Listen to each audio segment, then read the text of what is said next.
This video is intended to be a getting started guide with the bigtreetech Panda Touch. It's an amazing touchscreen upgrade that can replace or supplement the rather underwhelming LCD control screen that comes with the P1P or P1S series machines. A lot of the install guides I've seen on YouTube are missing a lot of key information, so I'm doing this video to try and bridge that gap. Let's get started.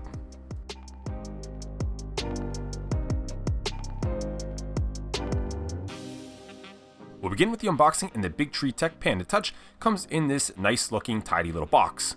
The box has all of the specifications on the back, and once you crack the box open, you'll find a bigtreetech sticker, an instruction manual with a pretty basic getting started guide. Of course, you're going to get the screen itself. On the side, there's a USB port. On the back, there is a USB-C port for power. There's a power switch, as well as another connector there. And we'll take a look at those in a bit, but you'll also get the accessory box, which comes with the standard issue rubber ducky for all bigtreetech products, a metal mounting bracket with some pre-applied double-sided tape, a tool, some hardware, and the USB cable. Assembly of the Panda Touch is very quick and easy, especially using the included bracket. There's just 2 holes that are threaded for these M3 flathead screws. Now you get 4 screws in the bag, but as far as I can tell, you only need 2. We're going to be using these screws to mount the metal bracket onto the back of the magnetic charging base. The magnetic charging base simply pulls away from the screen. The magnets are quite strong, so you will have to pull pretty hard. Now we can take those 2 M3 flathead screws and we can drop them into the 2 countersunk holes on the magnetic charging base and simply thread them in.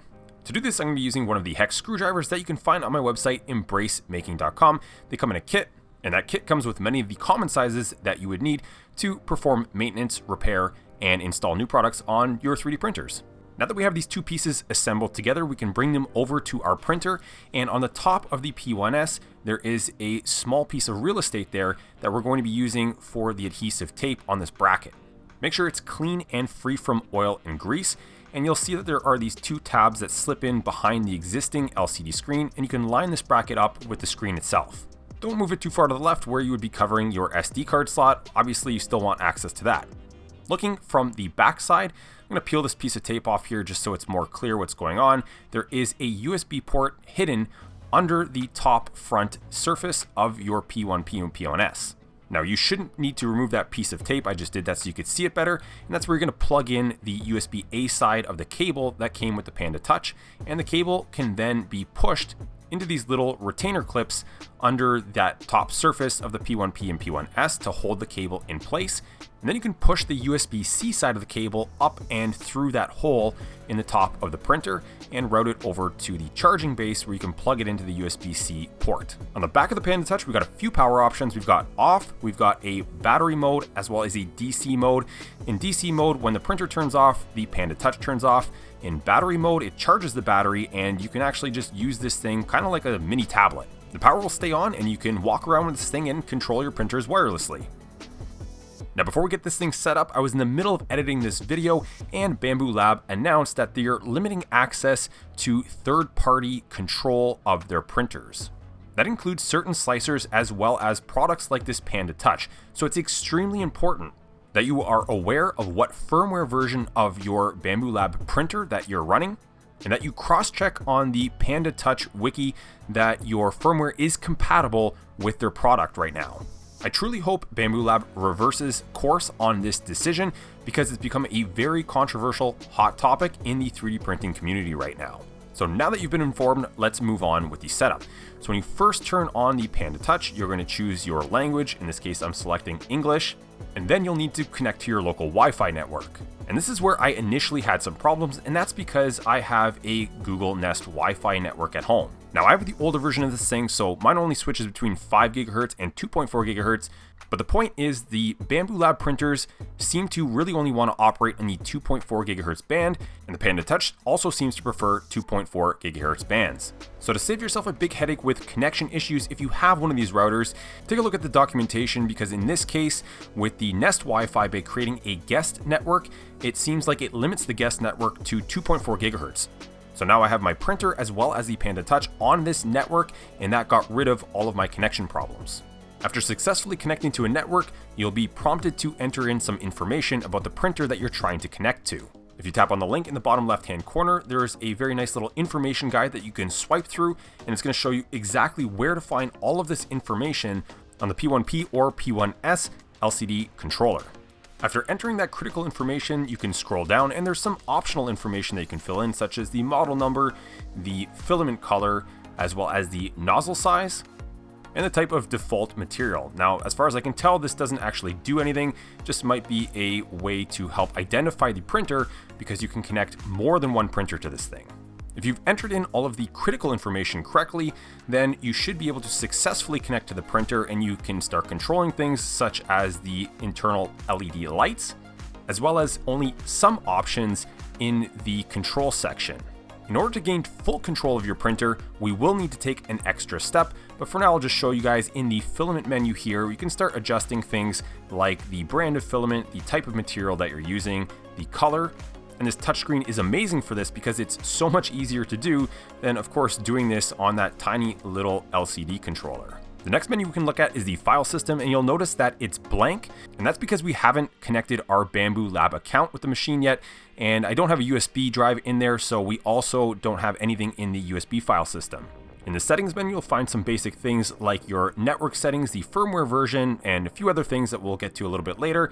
And then down in the bottom, this is where you'll find all of your printers that are connected to your Panda Touch. In this case, I've only got one right now. If you have more than one, you can go through the same connection process, but you can also add them together as groups, and you can send files and start files and prints in groups. And this is a really cool and useful setting for a production environment. But before we move on, I think one of the key things that we should do here when we first set this thing up is update the firmware. Now, unfortunately, simply being connected to a Wi-Fi network is not enough to get over-the-air firmware updates automatically, so you will have to hop onto your computer, search the bigtreetech Panda Touch, find their GitHub where you'll find all of the firmware update files. Now, you're going to need two files. One's a .bin file and one is an image file. The newest folder on their GitHub page that had both of those, in my case, was version 1.06.1. Some of the even newer folders on their GitHub page didn't have both of those files, so this is the one that I went with, and I'm going to download both of those files. Now I'm going to need the IP address of my Panda Touch, which can be found in the network tab on the touchscreen, and we'll enter that into our browser, and that will get us to the settings manager. This is where we can click on update firmware, then upload that .bin file. That's automatically going to start the firmware update process. The screen is going to tell you that the process is not complete yet. The Panda Touch will restart, and you may not be able to access the settings manager immediately, so you might have to wait a few minutes and then refresh the page. And now you're going to click on update file, and this is where you're going to upload the .image file that you found on their GitHub page. To check that the firmware update was successful, you can go into the general tab of your settings, and interestingly, although I updated to 1.061, it says 1.063. But the real magic happens now when we sign into our Bambu Lab account, so you'll need to enter in all of your credentials. An access code will get sent to the email that your account is registered to. You'll enter that in, and this is where you'll be prompted to change all of the printers connected to your Panda Touch into cloud mode. If you want the full functionality of this device, you're going to need to say yes. Now when we hop back into the file system, we can see things like our print history, and if you haven't noticed, I've got a print running in the background right now, and it's this exact print. And it turns out that these parts are part of an upgrade that I designed that is compatible with the P-Series printers from Bambu Lab. I personally own quite a few of these machines. Now, some of them in my print firm are using the multicolor AMS from Bambu Lab, but others are just being used as single color printers. And when being used as a single color printer, the most annoying thing is the fact that they put the spool holder at the back of the machine. For some reason, this is a common thing amongst many of the 3D printer manufacturers, so I went ahead and designed this universal spool stand to solve this problem. I'll link the stand in the video description down below, but you can also find it on my website, embracemaking.com, and I'm also going to link to the Maker World listing for the custom parts that you'll need to make the spool stand work with the P1S. These parts include some riser feet that mount to the bottom of the P1S, and it will lift your machine up approximately 7.5 millimeters. I'll have all of the print details available on the Maker World page. You don't need to use any fancy material here. PLA works just fine. And just to be clear, these are not vibration damping feet or anything of that nature. They simply just raise the machine a few millimeters, and if you're worried about your machine sliding around, you can also add some non-slip feet to the bottom of the riser feet. In that print profile, you'll also find a second PTFE tube adapter. I've printed 2 here, you just need to print 1, and you'll find that a standard PTFE tube collet will press into one of those holes, and then you can use the clip to secure a PTFE tube in place once you've pushed that in, of course. Getting this adapter installed in the back of the P1S is very easy. We can begin by removing the spool as well as the spool holder. Those spool holder bolts are the perfect length for our PTFE tube adapter, so we can remove the one screw in the top center of the machine and then use the one from the spool holder since we're not using it anymore. We'll push it through the counterbore hole in the PTFE tube holder and then thread it into that hole back at the top center of this machine. Now we can take our long piece of PTFE tubing that was included with the spool stand kit and we can push it through the adapter so that it sticks up just over the top of the machine. Now we need to get the other end of this tube to the print head, so we're going to be replacing the tube that's currently in the P1S. And to do that, we need to remove this little retainer clip on this fitting at the top rear of the machine, and now this fitting can slide off the original PTFE tube. To get the tube out of the printhead, you'll have to remove the cover, which just pulls off, and now you have access to the push fitting where you can push that down and remove the original tube. Now you can pull the new PTFE tube through the silicone adapter at the back, slide the original fitting back on, move the printhead around a bit and make sure you have enough slack on that tube, and then of course replace the retainer clip on that fitting. The tube will now make a gentle loop that will look something like this. Now we can take our universal spool stand and slide it under the machine, and you'll see how I have it straddling the right rear foot of the P1S.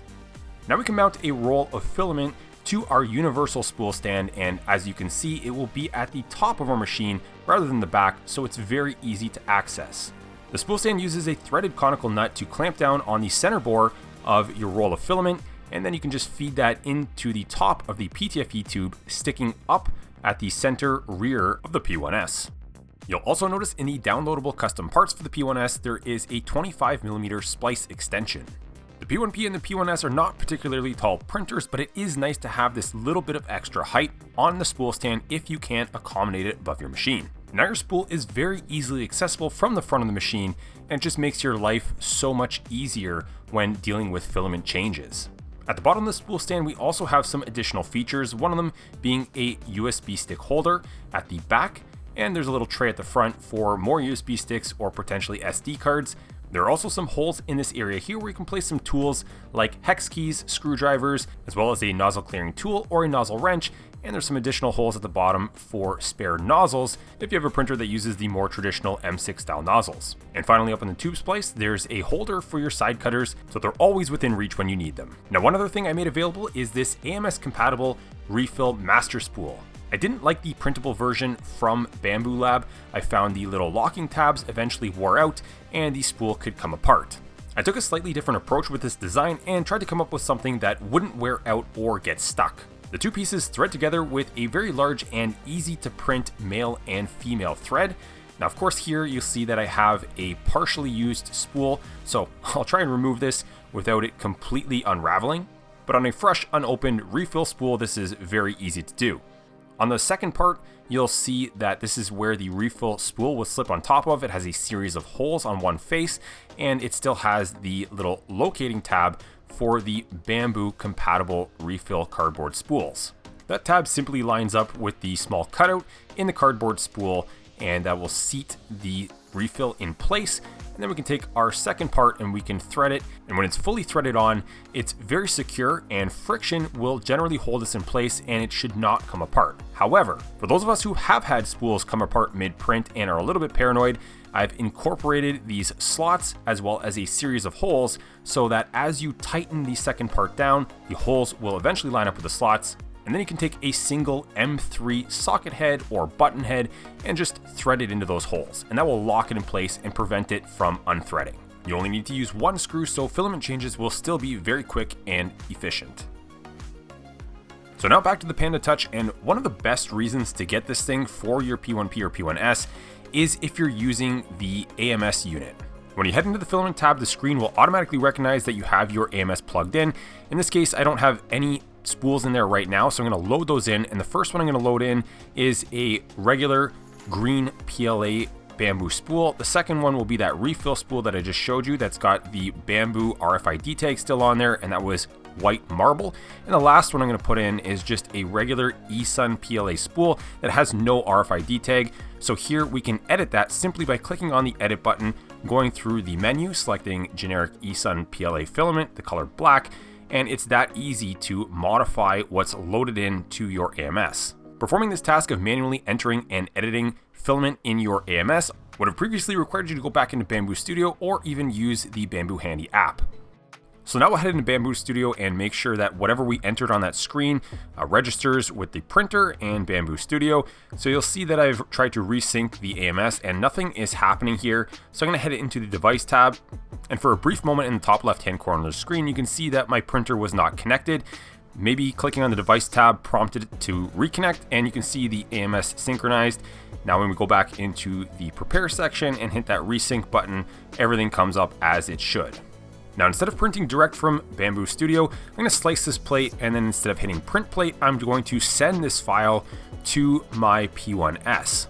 I'm going to do it this way because I want to show you guys where you can find the files on the Panda Touch after you send them to the printer.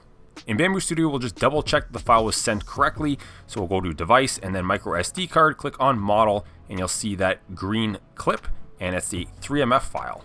If you put G-code files directly onto the SD card, the Panda Touch likely will not recognize them. It will only show you the 3MF files. So going back into the file system, if you do happen to refresh the screen and you're not seeing any files come up, this did happen to me, you can go back into your printer list and swipe up on the printer to get more options. This was not something that was obvious to me at first.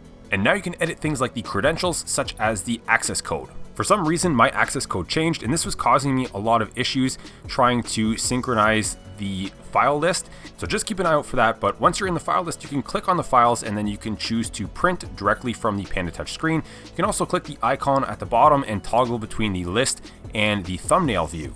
You may also notice that for some reason it defaults into the cache folder. So if you click the left arrow to go back up into the file directory, you can go into the root directory, and this is where all of the files go that we've uploaded. So you can see that I've uploaded 2 of these clips, one in white and one in green, and I'll just choose the one in marble white and we'll select print.